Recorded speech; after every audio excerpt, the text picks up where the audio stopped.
Hello learners, आज मैं आपको ICD-10 के चैप्टर 1 के सारे डिटेल्स बताऊंगी। Chapter 1 certain infectious and parasitic disease, code range A002 to B99, overview and scope. So let's move on. HIV, human immunodeficiency virus, code only confirmed cases. If HIV is there, then only confirmed cases we can code. Provider documentation, doctor diagnostic statement is sufficient. Positive lab result are not mandatory. अगर doctor statement लिख चुका है कि HIV positive है, then lab result की ज़रूरत नहीं है, हम B20 कोड कर सकते हैं। Asymptomatic HIV, Z21, patient is HIV positive but has never shown symptoms or HIV related condition. Patient अगर HIV पॉजिटिव है लेकिन सिम्टम कुछ भी रिलेटेड नहीं कर रहा है HIV से, then we can code Z21. Symptomatic HIV B20, patient has active HIV related symptom or a history of an AIDS defining illness.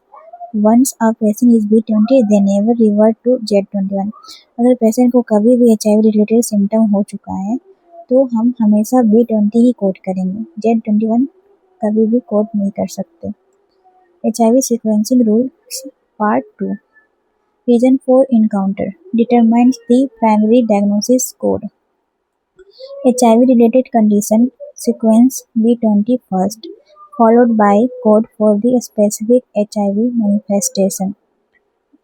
हम हमेशा HIV रिलेटेड कंडीशन दिया है तो B20 कोड पहला जाएगा, देन HIV मैनिफेस्टेशन कोड कर सकते हैं like Kaposi sarcoma. Unrelated condition sequence the unrelated condition, example a broken leg first, followed by B20 और Z21 as a secondary diagnosis. अगर अनरिलेटेड कंडीशन है तब हम हमेशा अनरिलेटेड कंडीशन फर्स्ट कोड करेंगे, लाइक ब्रोकन लेग पहला जाएगा, then B20 या तो फिर Z21 जाएगा secondary code. Pregnancy always sequence chapter 15 code O98.7 first, followed by B20 और Z21। अगर प्रेगनेंसी दिया हुआ है तो हम हमेशा प्रेगनेंसी पहला कोड करेंगे, देन हम B20 कर सकते हैं या तो Z21, जो भी दिया हुआ होगा डॉक्यूमेंटेशन में। सो प्रेगनेंसी कोड हमेशा O98.7 से ही होता है। Next, infectious organism and antibiotic resistance combination code. Many code include both the condition and the organism, like A39.0, इसमें कम्बिनेशन कोड दिया हुआ है A39.0। लाइक बहुत सारे ऐसे कोड होते हैं जो कंडीशन के साथ साथ वो ऑर्गेनिज्म भी कंबाइन करके कोड दे देते हैं, तो हम हमेशा कॉम्बिनेशन कोड करेंगे। Dual condition, if no combination code exist, code the infectious first then the organism. अगर कम्बिनेशन कोड नहीं मिलता है तो हम सबसे पहले इन्फेक्शन कोड करेंगे, देन ऑर्गेनिज्म कोड जाएगा, जो कि B95 to B97 सीरीज से होते हैं। Drug resistance Z16 category assigned as a secondary code when an infection is resistant to antibiotic. Example MRSA without a combination code. Drug resistance का code होता है Z16, जो हम कोड कर सकते हैं, वो हमेशा सेकेंडरी कोड कर सकते हैं।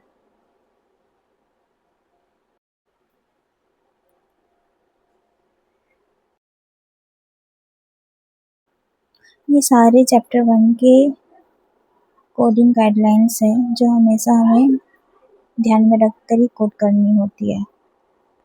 तो अभी बढ़ते हैं next, sepsis, severe sepsis and septic shock. Sepsis requires documentation of an underlying systematic infection. Sepsis का कोड होता है A49.9, severe sepsis R65.20, requires sepsis plus acute organ dysfunction, never code as a primary diagnosis. अगर severe sepsis दिया हुआ है तो हम हमें उसे कभी भी प्राइमरी कोड नहीं कर सकते हैं। Septic shock R65.21 represent circulatory failure. Always sequence the systematic infection code first. वो हमेशा सिस्टमैटिक इन्फेक्शन को पहले कोड करेंगे, देन सेप्टिक शॉक कोड होगा। Urosepsis. This is a clinical term, not a coding term. Query the provider for clarification between an explicit UTI और systematic sepsis. अगर urosepsis दिया हुआ है तो हम प्रोवाइडर को क्वेरी कर सकते हैं, क्योंकि हम लोग यूरोसेप्सिस को कोड नहीं करते हैं। हमेशा हम प्रोवाइडर को क्लैरिफिकेशन के लिए क्वेरी करेंगे। नेक्स्ट, कोविड-19 गाइडलाइन U07.1। कोविड-19 हम तभी कोड कर सकते हैं जब कंफर्म केस दिया हुआ हो। हमेशा कंफर्म केस होना चाहिए कोविड-19 के लिए।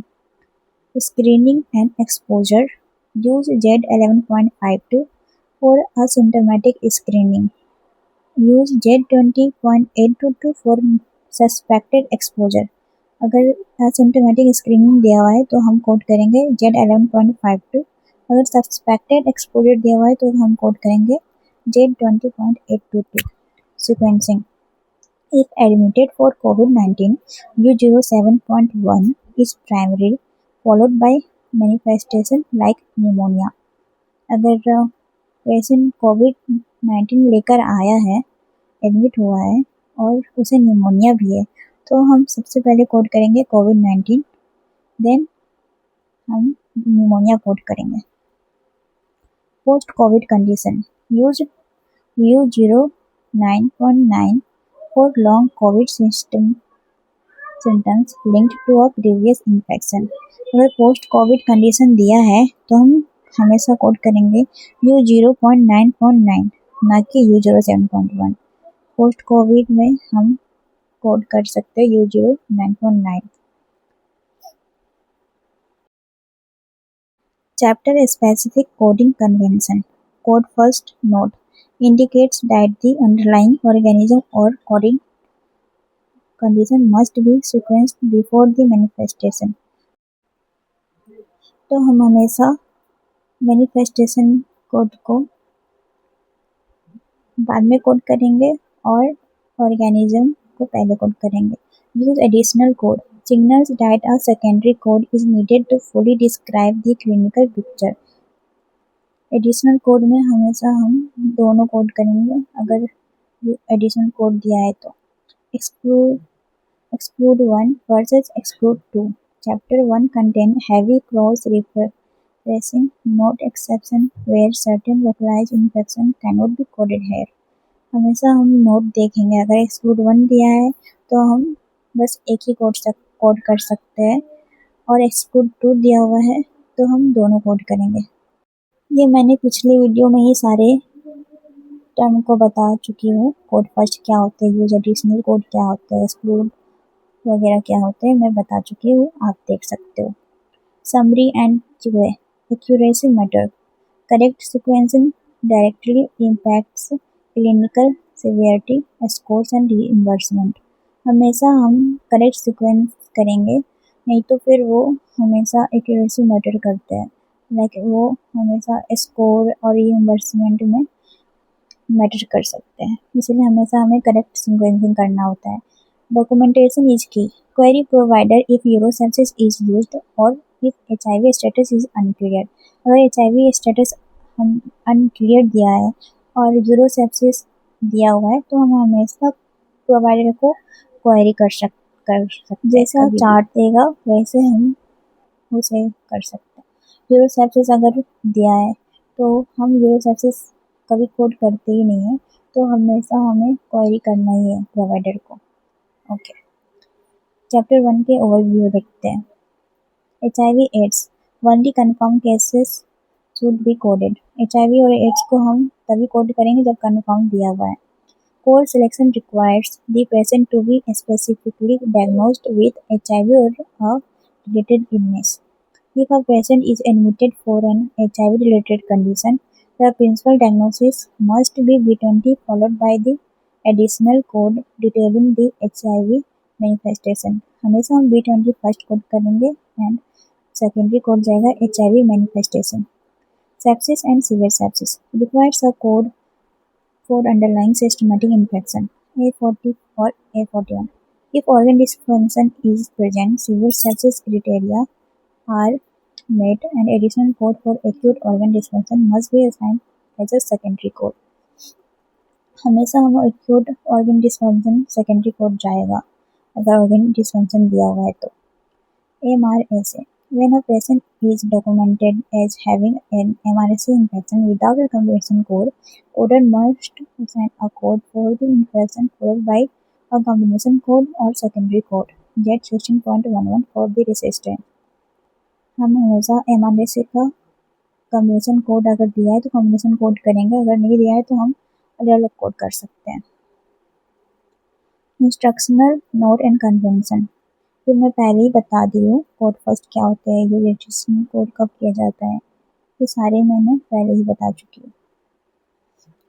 सो सिनेरियो मैं नेक्स्ट वीडियो पे बताऊंगी इस चैप्टर के। तो इस चैप्टर में जितने भी सिनेरियो इम्पोर्टेंट है वो सारे सॉल्व करूंगी नेक्स्ट वीडियो पे। और सारे अपडेट्स के लिए आप मेरे यूट्यूब चैनल पे विजिट करते रहिए। तो आज के लिए इतना ही। Thank you.